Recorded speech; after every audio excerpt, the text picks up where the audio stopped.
ఏపీలో ఎక్కడ చూసినా ఎలక్షన్స్ గురించే చర్చలు జరుగుతున్నాయి. ఈ ఎండాకాలంలో ఎండల కంటే కూడా పాలిటిక్స్ హీట్ ఎక్కువగా కనిపిస్తుంది. రాబోయే ఎలక్షన్స్ లో గెలిపే లక్ష్యంగా ఆయా పార్టీల నేతలు వ్యూహాలు రచిస్తున్నారు. ఎలక్షన్స్ లో భాగంగా ఆంధ్రప్రదేశ్ లో నామినేషన్లు కొనసాగుతున్నాయి. ప్రధాన పార్టీల అభ్యర్థులు తమ నామినేషన్లు దాఖలు చేస్తున్నారు. ఈ నెల 25తో ఈ ప్రక్రియ ముగిసిపోనుంది. దీంతో అభ్యర్థులు ఇటు తమ ప్రచారాల్లో కూడా స్పీడ్ బాగానే పెంచుతున్నారు. వైఎస్ జగన్, చంద్రబాబు, పవన్ కళ్యాణ్ ఇలా వివిధ పార్టీల నేతలు ఎలక్షన్ కార్యక్రమాల్లో ఫుల్ బిజీగా గడుపుతున్నారు. పోలింగ్ దగ్గర పడుతుండటంతో ఓటర్లకు తమ పార్టీని గెలిపిస్తే ఏమేం చేస్తారో వివరించే పనిలో ఉన్నారు. ఇక కాకినాడ జిల్లా పిఠాపురం నియోజకవర్గం ఎమ్మెల్యే అభ్యర్థిగా జనసేన అధినేత పవన్ కళ్యాణ్ పోటీ చేస్తున్న విషయం అందరికీ తెలిసిందే. ఈ సందర్భంగా పవన్ కళ్యాణ్ మంగళవారం తన నామినేషన్ దాఖలు చేశారు. దీంతో ట్విట్టర్ లో ఉదయం నుంచి కూడా పిఠాపురం పేరు ట్రెండింగ్ లో మారుమోగిపోతుంది. ముందుగా చేబ్రోల్లోని తన నివాసం దగ్గర పవన్ కళ్యాణ్ ప్రత్యేక పూజలు నిర్వహించారు. అక్కడ తన కుటుంబ సభ్యులు, సన్నిహితుల ఆశీర్వాదం తీసుకున్నారు. ఆ తరువాత అక్కడ నుంచి ప్రత్యేక కాన్వాయ్లో రిటర్నింగ్ అధికారి కార్యాలయానికి స్టార్ట్ అయ్యారు. పవన్ కళ్యాణ్ నామినేషన్ సందర్భంగా జనసేన కార్యకర్తలు,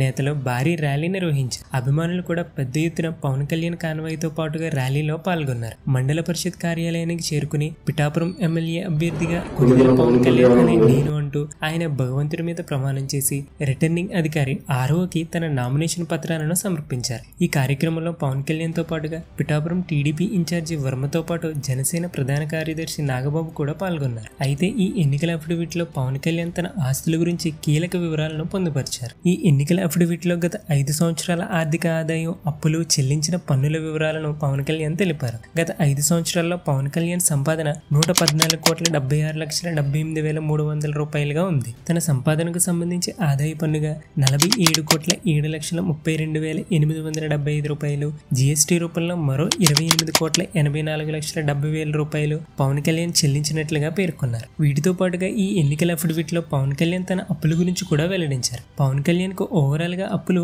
64,26,84,450 రూపాయలు ఉన్నాయి. ఇందులో వివిధ బ్యాంకుల నుంచి 17,56,84,453 రూపాయలు అప్పుగా తీసుకున్నారు. వివిధ రకాల వ్యక్తుల నుంచి పవన్ కళ్యాణ్ తీసుకున్న అప్పులు 46,70,000 రూపాయలుగా ఉన్నాయి. ఇక పవన్ కళ్యాణ్ అందించిన విరాళాలు 20 కోట్ల రూపాయల పైనే ఉన్నాయి. పవన్ కళ్యాణ్ వివిధ సంస్థలకు, జనసేన పార్టీ చేపట్టే సేవా కార్యక్రమాలు, పార్టీ కార్యక్రమాల నిమిత్తం విరాళాలు అందించారు. ఇందులో జనసేనకు అందించినవి 17,15,00,000 రూపాయలు ఉన్నాయి. పార్టీ చేపట్టిన కౌలు రైతు భరోసా, క్రియాశీలక కార్యకర్తలకి ప్రమాద బీమా లాంటి కార్యక్రమాలకు ఉపయోగపడేలా వేరువేరు సందర్భాల్లో విరాళాలు ఇచ్చారు. వివిధ సంస్థలకు 3,32,11,717 రూపాయలు విరాళాలుగా అందజేశారు. ఆ వివరాలు చూస్తే కేంద్రీయ సైనిక బోర్డుకు 1 కోటి రూపాయలు, PM citizen assistance and relief fund కి 1 కోటి రూపాయలు, ఆంధ్రప్రదేశ్ ముఖ్యమంత్రి సహాయ నిధికి 50 లక్షల రూపాయలు, తెలంగాణ ముఖ్యమంత్రి సహాయ నిధికి 50 లక్షలు, శ్రీరామ జన్మభూమి తీర్థక్షేత్ర ట్రస్ట్ కి 30,11,717 రూపాయలు, Pawan Kalyan learning centre for human excellence కి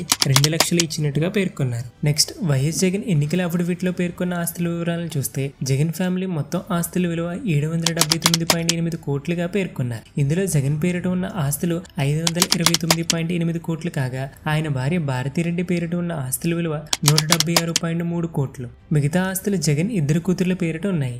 జగన్ కూతురు హర్షితారెడ్డి పేరున 25 కోట్లు ఉండగా ఇంకొక కూతురు వర్షారెడ్డి పేరున 24.75 కోట్లు ఉన్నాయి. ఇక చంద్రబాబు ఎన్నికల అఫిడవిట్ లో పేర్కొన్న ఆస్తుల వివరాలను చూస్తే 931 కోట్లుగా ఉన్నాయి. చంద్రబాబు పేరిట ఉన్న ఆస్తి 36.36 కోట్లు కాగా ఆయన భార్య భువనేశ్వరి ఆస్తులు 895 కోట్లు. హెరిటేజ్ షేర్లతో కలుపుకుని చిరాస్తులు 810.37 కోట్లు కాగా స్థిరాస్తులు 85.10 కోట్లు. చంద్రబాబు భార్య భువనేశ్వరి పేరిట 6.83 కోట్ల మేర అప్పులున్నాయి. నెక్స్ట్, నారా లోకేష్ అందించిన తన ఫ్యామిలీ ఆస్తుల వివరాలను చూస్తే లోకేష్, బ్రాహ్మణి, దేవాంశ్ పేరిట మొత్తం 542 కోట్ల రూపాయలు ఉన్నాయి. ఇందులో చిరాస్తుల విలువ 394 కోట్ల రూపాయలు కాగా స్థిరాస్తుల విలువ 148 కోట్ల రూపాయలు. లోకేష్ ఫ్యామిలీకి మొత్తం 18 కోట్ల రూపాయల అప్పులున్నాయి. ఇలా ఒక్కొక్కరు తమ ఆస్తుల గురించి ఎన్నికల అఫిడవిట్ లో పేర్కొన్నారు. వీళ్ళ ఆస్తుల గురించి, అలానే రాబోయే ఎలక్షన్స్ లో ఏ పార్టీ గెలుస్తుందని అనిపిస్తుందో కమెంట్ చేయండి.